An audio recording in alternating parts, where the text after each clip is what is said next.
The modern industrial world has been divided into two camps. The first one unites all opponents of all kinds of asbestos. These are the manufacturers of artificial fibers and synthetic replacements of the mineral.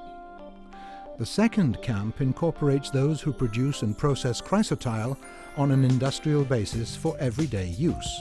Those who are for chrysotile stick to a scientific approach and campaign to preserve their jobs. Their opponents act only on the basis of their business interests and ignorance, not taking on board the latest research results. It is interesting to note that the anti-asbestos lobby unites representatives of those countries that had been using amphibole asbestos in industrial construction for 40 years without control.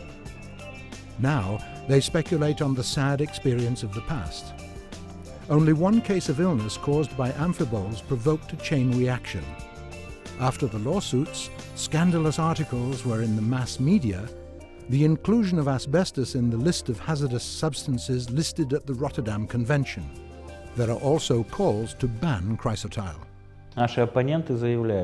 Our opponents claim that asbestos-generated cancer has killed more than 100,000 people.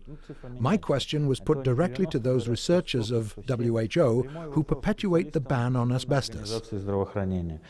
From where did you get this figure? If we say that 50,000 workers are going to lose their jobs, then we say, here is our data. The factory staff number 50,000. So from where did the 100,000 deaths come? The use of chrysotile is under thorough control at the production stage. Modern technology and the requirements for labor protection, as well as its industrial safety, exclude any possibility of fiber's negative impact on workers' health. Consequently, employees keep working on chrysotile deposits and in the factories for dozens of years and retire in good health. One of our workers, an old woman, has just celebrated her centenary. She worked at the factory and then transferred to our mine, and she's registered with our council. Her eyesight is poor, but her lungs are sound. Doctors also confirm the safety of chrysotile's controlled use. Throughout the history of industrial mining in Russia, they have been closely examining health of the professional workers. They have also been conducting various kinds of lab research on chrysotile's fibers.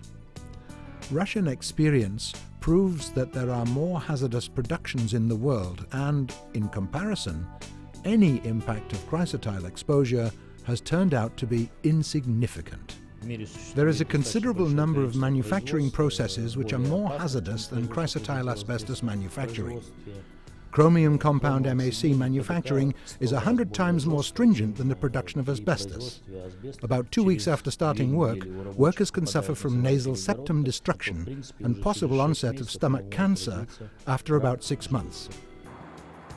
Russian government supports chrysotile production. It provides jobs and the development of the cities that are living at the expense of such plants, and these plants also operate on the international market.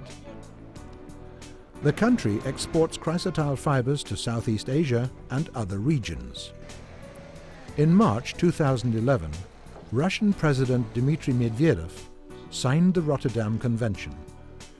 This move will let Russian manufacturers carry on with their campaign for chrysotile. But the resistance from anti-asbestos lobbies is still strong. The EU government decrees that we must ban chrysotile. For goodness sake, you banned it. We do not go to the plant. We do not try to persuade anyone to use chrysotile. It's they who go to India, China and Russia shouting, "Ban chrysotile," offering substitutes.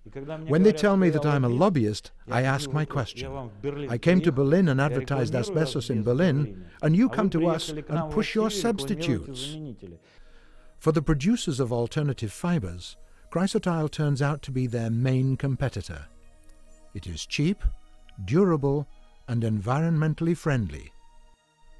Chrysotile cement is widely used for roofing, and the mineral is also good for the production of pipes. Those items are highly necessary for the boosting of infrastructure of developing countries. You cannot do without chrysotile. That is an indisputable fact. So industry owners and the trade unions all over the world unite to carry on the battle for the mineral against the anti-asbestos lobby. We have united various bodies to resolve one serious issue, to protect us against the anti-asbestos campaign.